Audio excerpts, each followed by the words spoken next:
There are secrets the mountains hold close. And there are secrets the mountains release only after the people within them have already been taken.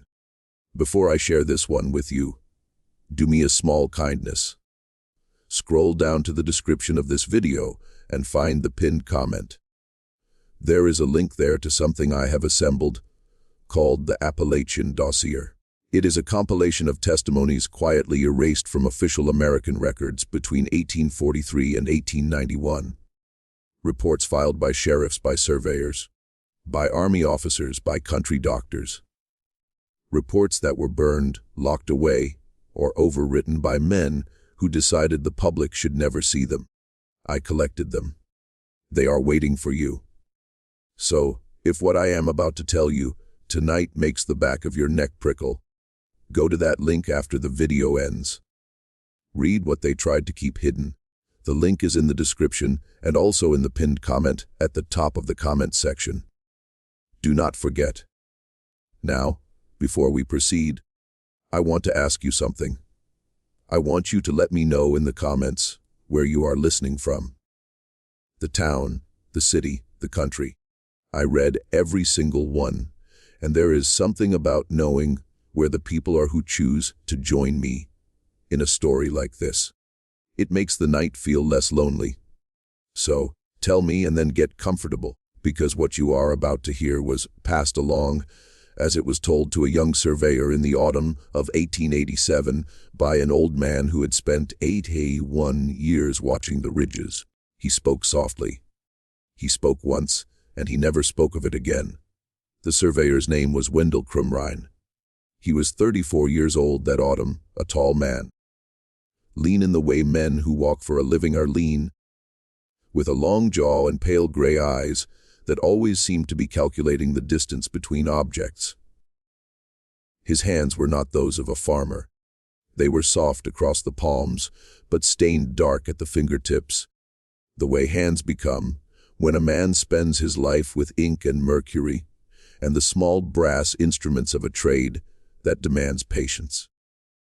He wore a heavy wool coat the color of damp slate, a wide, brimmed hat that had been rained on so many times it drooped on the left side, and a pair of leather boots that had been resoled 3 times by the same cobbler in Frankfort.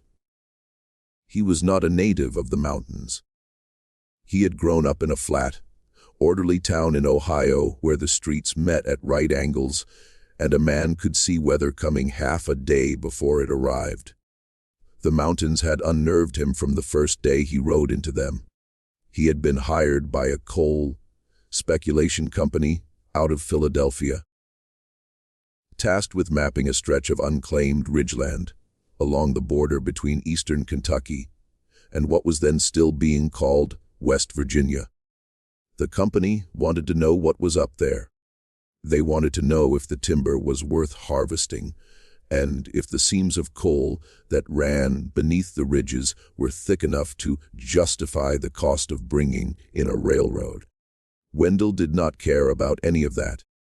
He cared about completing his work and returning to a small rented room in Lexington, where a woman named Verna sometimes came to mend his shirts and sit with him in the evenings. The country he was sent into did not have a name on any map in Philadelphia. The locals, the few of them who lived in the hollows below the ridges, called the area Otterskin Bend because a creek ran through it that bent 4 times in the shape of a swimming animal. There was a small settlement at the foot of the ridge, no more than a cluster of cabins around a general store run by a widow named Amelia Ashlock, a woman of 59 who had buried 2 husbands and ran her store with the quiet authority of someone who had outlived most of her arguments. Wendell took a room in her loft for $2 a week, ate her cornbread and salt pork in the mornings, and rode out before sunrise with his theodolite and his chains and his notebook strapped to a sad-looking gray mule named Grizzle. The first night he slept in that loft, he lay awake for a long time listening to the house settle. There was a sound that came from somewhere in the walls, a slow, regular tap like a finger drumming on wood that he could not identify. He told himself it was the timbers cooling after the heat of the day. In the morning, when he asked the widow about it, she did not glance up from the stove. She said, "That is just the house. Old houses talk to themselves. Pay it no mind." He paid it no mind, or tried to. For the first 10 days, his work went well enough. The ridge was steep but walkable. The trees were old, mostly oak and hickory, along with a few enormous tulip poplars that he estimated were 300 years old by the girth of their trunks. He saw deer and once a black bear that lifted its head, looked at him for a long moment, and then turned away as if he were not worth the effort of remembering. He saw a fox cross the path one morning, carrying something dark in its mouth. He saw in the muddy bank of a small spring the print of what he took to be a very large man's barefoot, longer than his own boot, but without the proper arch of a human foot, and with the toes too long and too widely spaced. He stood and examined the print for a long time. He bent down and placed his own boot beside it, and the print made his boot look small. He told himself it was a black bear that had stood up briefly on its hind legs, and that the soft mud had distorted the shape, and he kept walking. But he did not record the print in his notebook, and he did not measure it. And that was the first concession he made. It was on the 11th day that he first felt the woods take notice of him. He had set up his instrument on a flat shelf of rock about 2/3 of the way up the western face of the ridge. The light was good. The sky was the color of old pewter, thin and even, with no glare and no shadow. He bent over the eyepiece and began sighting on a marker he had set the day before. And as he did, he became aware that the woods behind him had gone quiet. Not the quiet of birds settling, the quiet of birds leaving. He straightened up. He listened. He turned in a slow circle. He saw nothing. The trees stood as they had stood. The wind moved through the leaves the way wind moves. But the small creatures, the ones a man does not notice until they go away, had gone away. Wendell had been a surveyor for 11 years. He had worked in Michigan, in the Carolinas, in the dry country west of the Missouri. He knew the silence that comes when a predator is moving. This was not that silence. This was older and it had no direction. He could not determine whether the thing he was meant to be afraid of was in front of him or behind him, above him or below him. He could only feel that he was being evaluated. After a long minute, the small sounds returned. A wren called. A squirrel scolded something farther down the slope. Wendell let out a breath. He had not realized he was holding, and he went back to his work, and he told himself it was nothing. But on the way down at dusk, he kept catching himself, glancing over his shoulder, and he kept finding nothing there, and the act of finding nothing there again and again was somehow worse than finding something would have been. That night, back at the widow Ashlock's house, he asked her casually over the salt pork if anyone in the settlement had ever experienced trouble on the ridge. The widow chewed slowly. She was a small woman, no taller than 5', with iron-gray hair that she wore in a single braid over her left shoulder and eyes that did not blink as often as most people's eyes. She finished her bite. She set down her fork. She looked at Wendell for what seemed like a long time and she said, "Mr. Crumrine, there is a man you ought to talk to before you go up there again. He lives about 4 miles south of here on a piece of land that nobody else wanted because it sits where the creek bends sharpest. His name is Aldous Two Winters.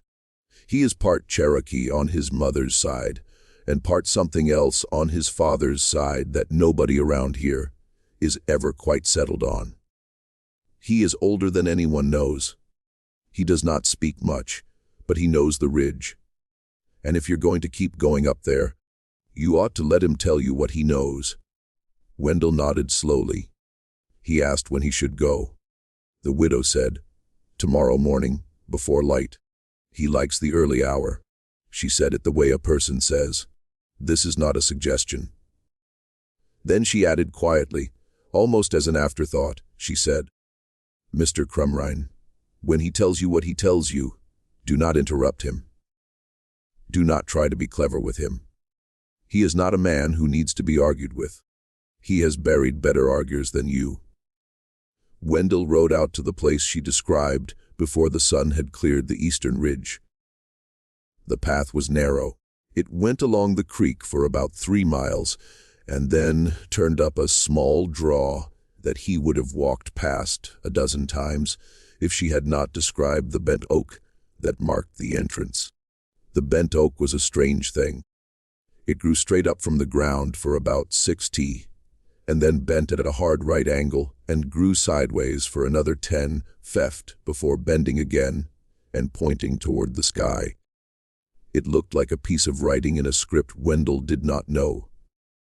At the top of the draw, there was a small clearing, and in the middle of the clearing, there was a cabin built of squared logs that had gone dark with age. Smoke came from the chimney in a thin, straight line. A dog of indeterminate breed lay on the porch and watched Wendell ride up without barking. The door opened before Wendell had dismounted.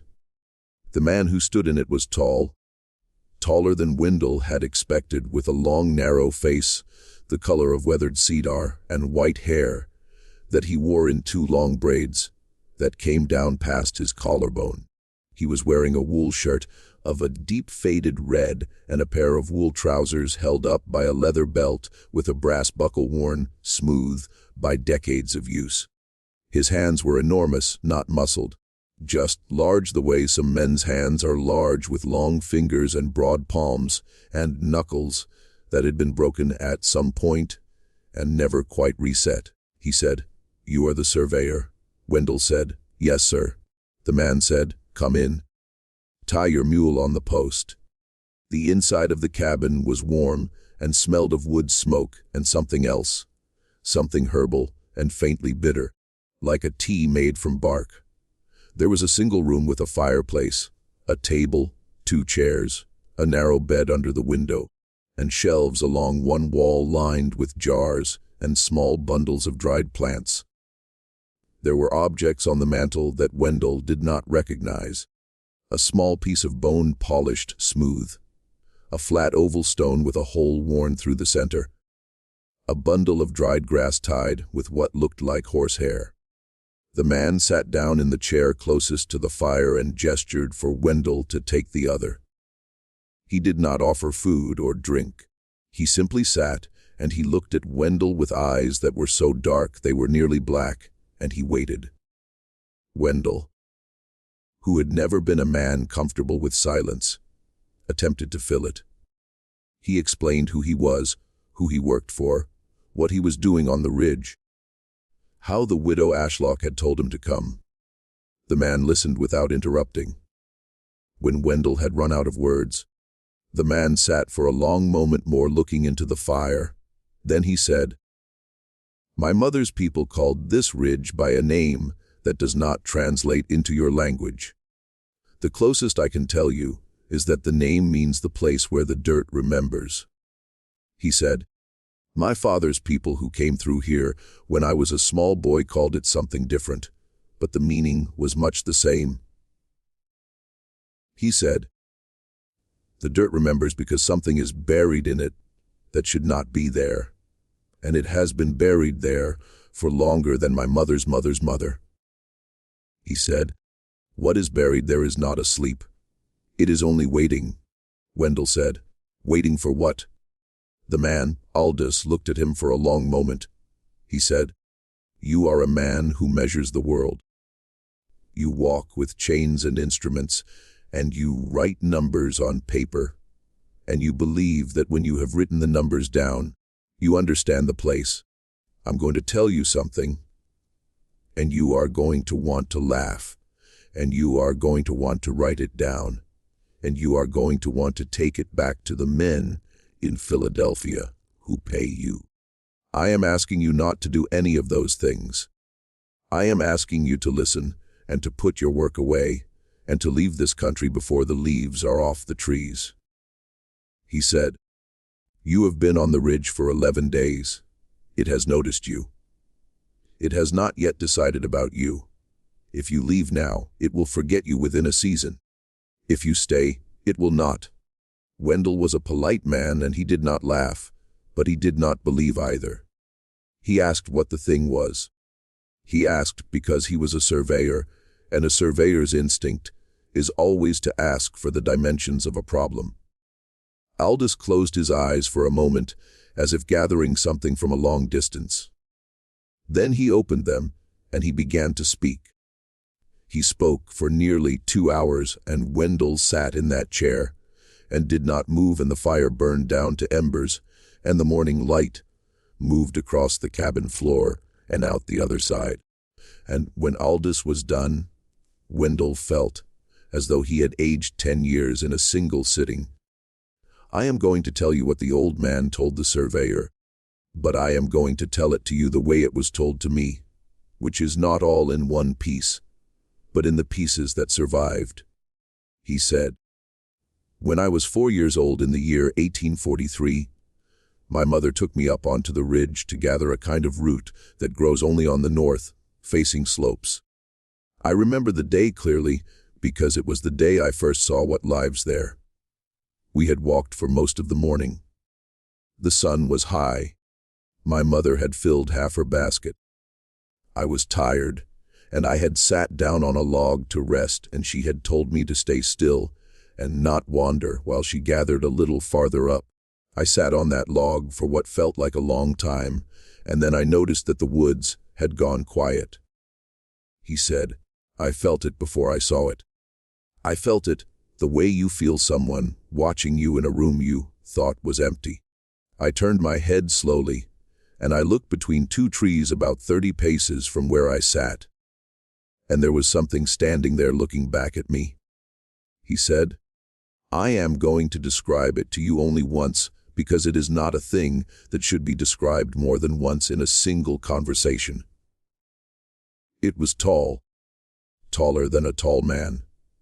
It was thin in a way that no living thing should be thin with arms, that hung past where its knees should have been. Its skin was the color of wet bark, and it was not skin in the way that you and I have skin. It was something else, something that the woods had grown around a shape that did not belong to the woods. Its head was bent forward and its eyes were set deep, and they were the color of old amber. And it was smiling, not the way an animal bares its teeth, the way a man smiles when he is about to ask you a question he already knows the answer to. I want you to take a breath here. Some of you listening have already felt that smile somewhere in your life. You know exactly the kind of smile he is talking about. Tell me in the comments if you have ever encountered a person or sensed a presence that smiled at you that way, the smile that knows. I read every comment. Take your time, and while you do, let me say one more thing before we go on. This story is being narrated by Crime of Slaves. If you are listening to it on this channel, thank you. And please subscribe, because we are putting these accounts out one by one, week by week, drawn from real records and real testimonies. If you are listening to this story on a different channel with a different voice or a different title, then someone has stolen it from us, and I would ask you kindly to report that channel and to come find us at the original. We work hard on these. We try to do them right. Thank you for being here. Now, back to the cabin where Aldous 2 Winters is sitting across from a surveyor who does not yet understand that he is being warned for his life. Aldous said, "My mother came back down the slope just then, and she saw my face, and she did not look at the place where I was looking. She took my hand. She said, 'Do not turn your head. Do not run. Walk with me.' And we walked slowly back the way we had come, and she sang under her breath the entire way, a song her grandmother had taught her, a song that had no words I could understand. We did not stop walking until we were back inside the cabin. And when we were inside with the door barred, my mother sat down on the floor and cried, which I had never seen her do before. She said, "Aldous, it saw you and now it knows your face." And she said, "You must never go up that ridge alone, not as a young man, not as an old man. Never alone," he said. My mother told me that night a story her grandmother had told her. The story was that there had once been people in these mountains, before the people who came to be called the Cherokee, and before the people who came before them, and before the people who came before them. People so old that the languages they spoke had not been spoken in the open air for 1,000 years. Those people had known the thing on the ridge. They had not worshipped it. They had not fought it. They had bargained with it. They had buried something with it in the deep dirt of the high meadow. And they had agreed in some way that the agreement could not be broken. That as long as what was buried stayed buried, the thing on the ridge would keep to itself, he said. My mother told me that her grandmother told her that the agreement was not eternal. It was only for as long as the dirt remembered, and the dirt was beginning to forget. He paused there, and he poured himself a small cup of cold water from a clay pitcher on the table. And he drank it slowly, and he set the cup down. He said, "I have lived here for 81 years. I have followed her instruction. I have gone up the ridge only with company, and only in daylight, and never in the seasons when the leaves are turning. I have been careful, and in those 81 years, I have lost neighbors. I have lost friends. I have helped to bury what was left of men who did not heed the warnings I gave them. There was a hunter named Obed Stillwagon who went up in the autumn of 1859. He was a confident man.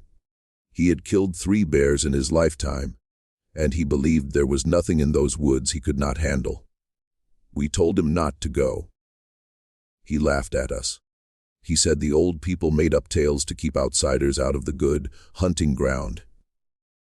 He went up on a clear, cold morning with his rifle and his dog and a satchel of dried meat. We found his rifle 3 days later at the foot of the ridge, leaning against a tree, as if he had set it down to tie his bootless, and his coat folded neatly beside it, the buttons still buttoned. We did not find him. We did not find his dog. The thing that troubled us most was the coat. A man in flight does not stop to fold his coat. A man taken by a bear does not have time. The coat had been folded carefully with the sleeves tucked under, the way a careful housewife folds a coat to put it away for the season, as if something had picked it up after he was gone, and put it down where it was sure to be found, and arranged it for our comfort. There was a circuit preacher named Jeremiah Calloway who rode up there in 1871 to pray over the place because he had heard the stories, and he believed his faith would protect him. He was a serious man and a kind one, and I do not say this lightly because I knew him. I had sat with him at funerals. I had heard him preach a service for a friend of mine who had died of a hard winter, and I had thought, this is a man who has read the book and believed it. He came to me before he went up. He told me what he intended. I asked him to wait at least until the spring, when the days were longer and the woods were not yet thick. He said, "Brother, the Lord does not wait on the seasons, and neither shall I." He went up on a Tuesday morning.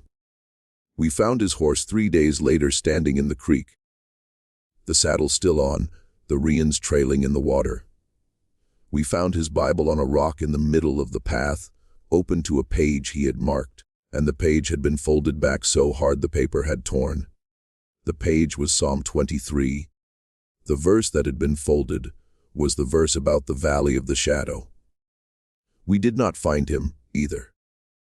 There are some who say that on certain summer evenings, when the wind is from the west, You can hear very faintly a man singing a hymn somewhere up on the high meadow.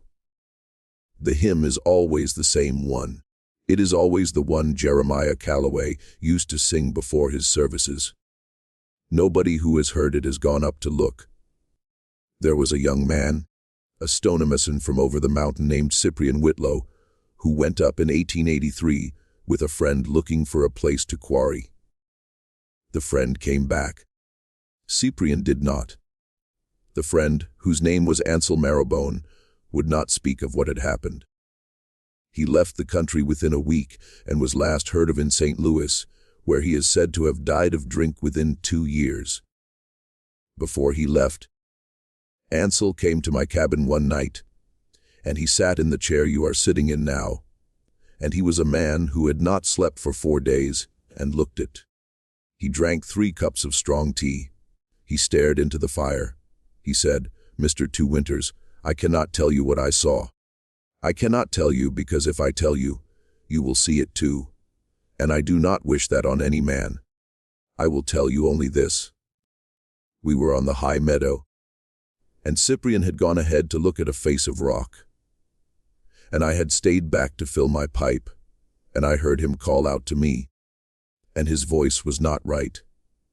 His voice was Cyprian's voice, but it was saying my name in a way Cyprian had never said my name, as if it had only just learned the word. I did not answer. I stood very still. I heard him call again and again. Each time the voice was a little better at saying my name. By the 5th time, it sounded almost exactly like him. I turned around, and I walked down off that meadow without looking back, and I have not slept since. He said, "Mr. Two Winters, do not let anyone go up on that meadow, not for any reason." And then he stood up, and he walked out of my cabin, and I never saw him again. Wendell sat very still during all of this. The fire had burned down. The herbal smell in the cabin had grown stronger, as if the warmth of the fire was drawing it out of the bundles on the wall. He said with a voice that was not quite steady, "What is it? What is the thing?" Aldous said, "I do not know what it is. I do not believe anyone living knows what it is." My mother said it was older than the people who first came into these mountains. Older than the people who came before them. She said the woods grew up around it the way a scar grows over a wound. She said, "It does not eat the way an animal eats. It takes. It takes the part of a man that makes him a man, and what it leaves behind, if it leaves anything behind, is no longer the man who walked up the ridge." He said, "Sometimes after one of these disappearances, people in the settlement will see a figure in the trees at the edge of the high meadow, just at dusk. A figure that looks almost like the man who was lost, and the figure will lift a hand, as if to wave, and anyone who has been told the stories knows not to wave back. Anyone who waves back does not come home." He said, "My own father waved back in the autumn of 1851. We had been told he had died of a fever in a town 2 days' ride away. The body had been buried there. We were told the burial was respectful. 3 weeks after the burial, my mother saw my father standing at the edge of our cornfield at dusk, smiling, lifting his hand. She did not wave back. She walked into the cabin. She barred the door. She sat with her back against the door for the entire night, and she sang the song her grandmother had taught her, the song with no words I could understand. In the morning, the figure was gone.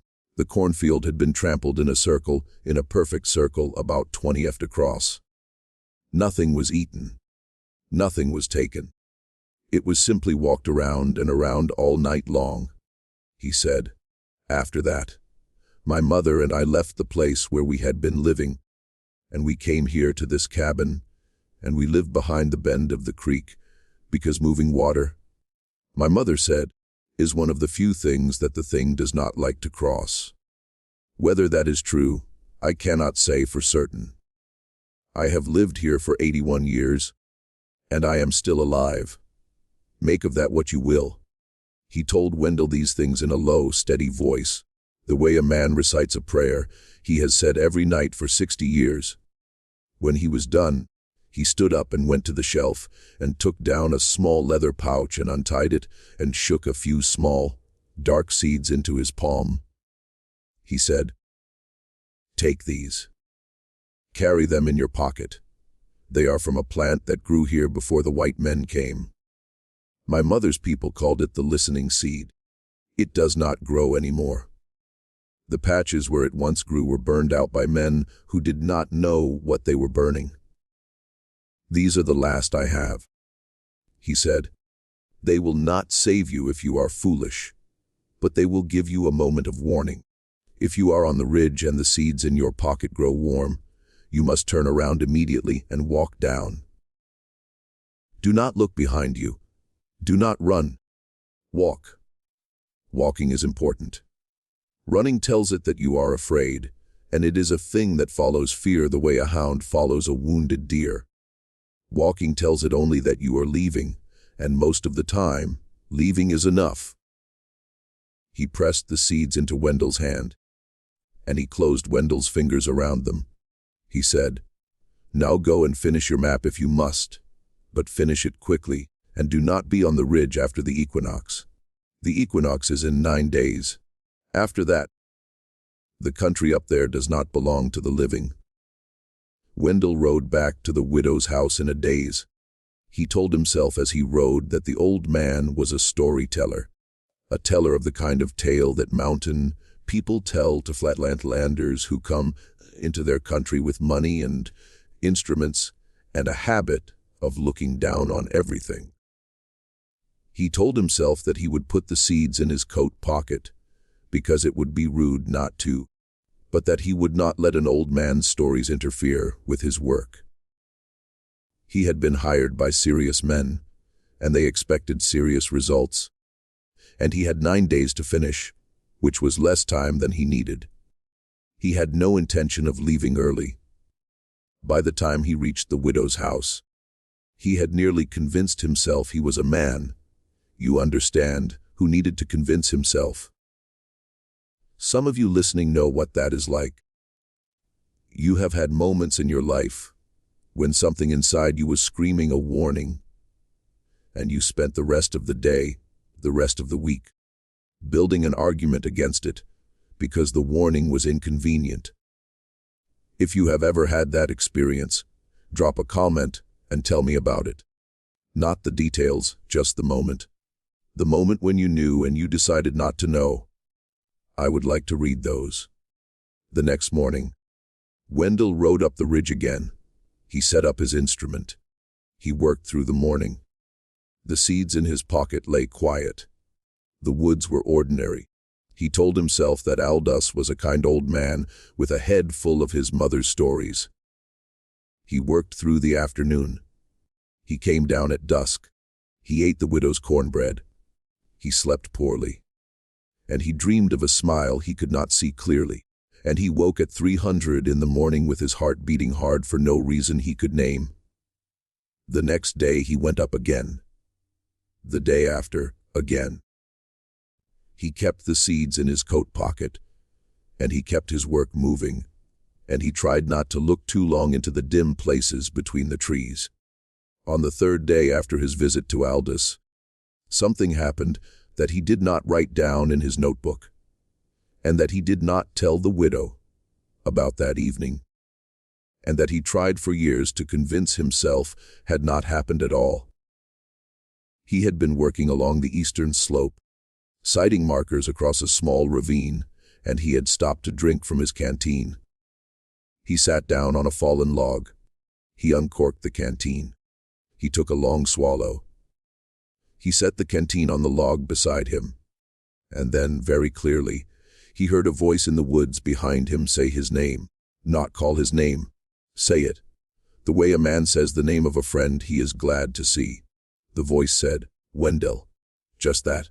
Just his given name, spoken once, soft and clear, from no more than 10 paces away. Wendell did not turn around. He sat very still. He listened. He heard nothing else.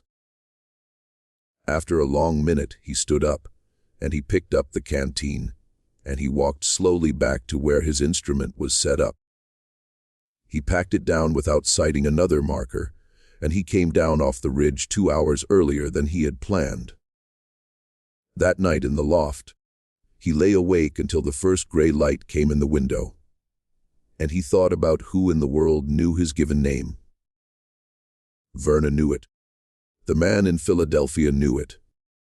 The widow knew it because he had signed her register. Aldous Two Winters did not know it.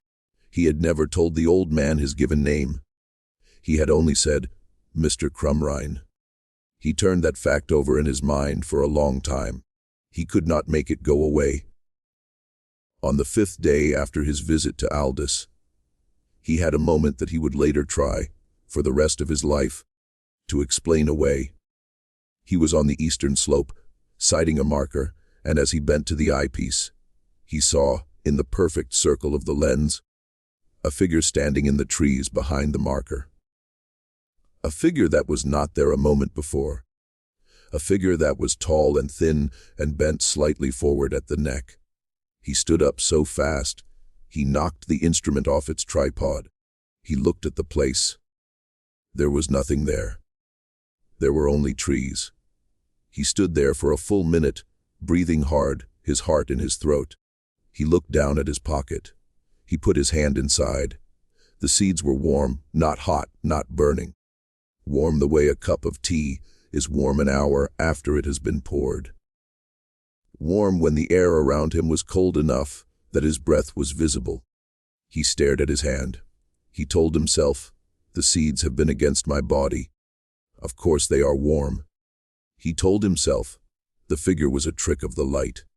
He told himself, I have only 3 more days of work, and I am not going to be chased off this ridge by a feeling. He picked up the instrument. He set it back on its tripod. He kept working.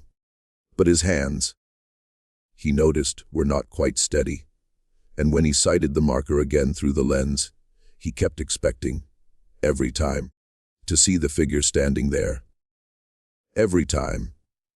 Every single time he bent to the eyepiece, his stomach went tight, and he had to force himself to look. The figure was never there again, but the expectation stayed. He finished the day's work. He came down the ridge slower than usual. The light was failing. He had to lead Gristle by the bridle along the steep parts. He kept hearing things in the woods on either side of the path, not loud things, small things. A twig snapping where no twig had reason to snap, a leaf falling sideways instead of down, a breath once that he was almost certain was not his own and not the mule's. He did not stop to investigate any of these things. He kept walking. When he reached the bottom of the ridge, where the path met the road that led back to the settlement, he stopped, and he turned around just once. And he looked back up. There was nothing on the path behind him. The woods were ordinary. The light was the ordinary blue of a fall evening, but the seeds in his pocket were warm enough now that he could feel the warmth through the heavy wool of his coat. That evening, when he came down, he did not stop at the widow's house. He rode straight to Aldus's cabin. The old man was sitting on the porch, watching the light fade. He looked up as Wendell rode in, and his face did not change. But his eyes did, in some small way that Wendell did not have a word for. Wendell dismounted. He walked up the steps. He held out the seeds in his open palm. He said, they were warm. The old man looked at the seeds. He looked at Wendell. He said, how warm? Wendell said, warmer than my body. Aldous nodded slowly. He said, did you turn around and come down? Wendell said, no. He said, I told myself it was nothing. The old man closed his eyes. He sat that way for a long time. When he opened them, he said, you must not go back up. Not tomorrow. Not the day after. Not for the rest of your life. Wendell said, I have 3 more days of work. The old man said, you have no more days of work. Your work on this ridge is finished. Whether you write that down on your maps or not is up to you, but it is finished. He said, Did you hear it speak? Wendell said nothing for a moment. The old man said, Mr. Crumrine, did you hear it speak? Wendell said, yes. The old man asked, what did it say? Wendell said, it said my name. The old man said, your given name or the one men call you by? Wendell said, my given name. The old man looked at the floor of the porch for a long time. He said, then it is further along with you than I had hoped. He said, listen to me carefully. You are going to ride back to the widow's tonight. You are going to pack your things. You are not going to wait for morning. You are going to leave tonight in the dark. Because there is something I have not told you yet. And I am going to tell you now. Because you need to know it. The thing on the ridge is bound mostly to the high country. It does not come down into the hollows often, but it has been known to. It has been known to follow. And once it has spoken your given name, you are no longer just any man on the ridge. You are someone it has named for itself. You are on its list. He said, the seeds will keep it from finding you if you carry them with you always for the rest of your life. Do not lose them. Do not give them to anyone else. Do not take them out of your pocket except to check them. If they grow warm, you will know it has come closer than it should. If they grow hot, you will know it is in the room with you, and you will have only the time it takes to leave by the nearest door. Do you understand me? Wendell said, yes. The old man said, then go. Wendell stood there in the failing light, holding the warm seeds, and he understood, suddenly and completely, that he had been a fool. He understood the way a man understands when he has stepped onto a frozen pond and heard the first crack beneath him. He nodded. He did not argue. He said, I will leave tonight. The old man said, leave within the hour. Pack only what you need. Leave the mule with the widow. Take the road south on foot to the railhead. Walking is better than riding because the seeds work better when you are moving on your own 2 feet. Get on the first train. Do not get off until you are at least 3 states away. He said, the equinox is the day after tomorrow. You do not want to be in this country on the equinox. Wendell said, all right. He turned to leave. The old man said, one more thing. Wendell stopped. The old man said, if you ever see, in a window or in a piece of polished glass or in still water, a tall figure standing behind you, do not turn around. Do not look. Pretend you have not seen it. Walk away. Tell yourself it is your imagination, even if you know it is not, especially if you know it is not. Do you understand? Wendell said, yes. The old man said, goo. Wendell rode back to the widow's house. He told her he was leaving that night. She did not seem surprised. She was already pulling things from her pantry as he walked in, wrapping bread and salt pork in a small jar of preserves into a parcel. She said, the old man told you to go tonight, did he? Wendell said, yes. She said, then you should go. She helped him pack. She did not ask him what had happened on the ridge. She asked him only one question. She asked, did the seeds grow warm? He said, yes. She nodded. She said, then the old man is right. Go. He left the mule with her. He paid her what he owed her plus a little extra. He shouldered his pack and his coat, and the small leather case that held his instruments. And he walked out into the dark, and she stood in the doorway with a lantern and watched him go.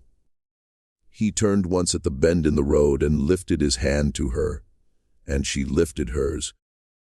And then he kept walking, and the light of her lantern grew smaller behind him. And the woods on either side of the road grew larger, and he did not look back again. He walked all night. He walked through the next day. He stopped only to drink from creeks and to eat a little of the bread and pork in his pack. The seeds in his pocket grew gradually cooler as he walked. By the second evening, they were no warmer than the air. By the time he reached the railhead, they were cold. He bought a ticket to Lexington, and from Lexington, he bought a ticket to Indianapolis, and from Indianapolis, he bought a ticket to a small town in southern Indiana that he had never heard of, where he stepped off the train and rented a room above a hardware store and stayed there for 3 weeks before he sent word to anyone of where he was. He did not return to Lexington for 2 months. When he did, he found Verna, and he asked her to marry him, and she said yes, without asking him why he had been gone, or why his face looked older than it had been when he left. They were married the following spring. He delivered an incomplete map to the company in Philadelphia citing illness, and he refunded a portion of his fee, which was the kind of thing that ended careers in his profession. The men in Philadelphia were not pleased. They sent 2 letters demanding an explanation. He answered neither. He took a position teaching mathematics at a small college in southern Indiana, where the country was flat and the horizons were long, and he never again worked as a surveyor. He kept the seeds in a small wooden box on the mantel of his study, and once a year, in late September, around the equinox, he would take them out and hold them in his hand and check them.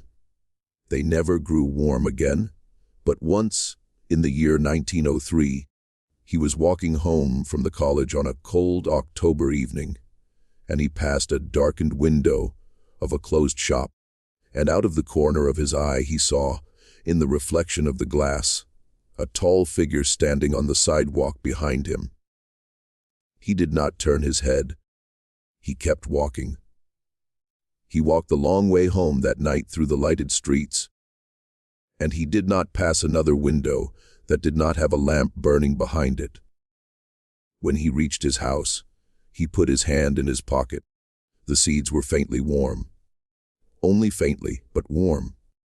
He sat in his study that night with the lamp turned up high, and he did not sleep, and in the morning the seeds were cold again. He never told Verna any of it.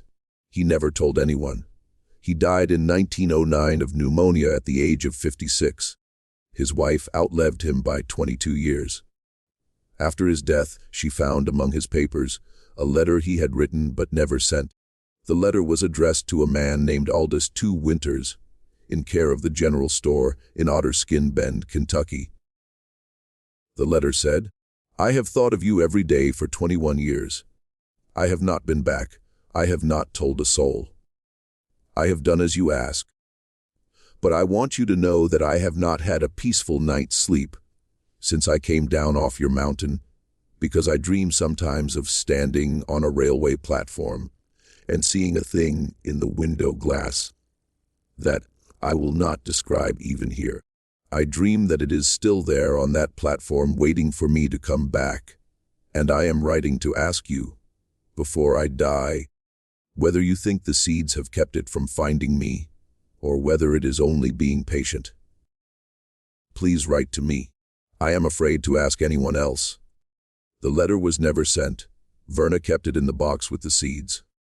When she died in 1931, the box passed to a niece, and from the niece to a grandnephew, and from the grandnephew to a small historical society in Indiana that cataloged it and put it in a drawer, where it sat for the better part of a century.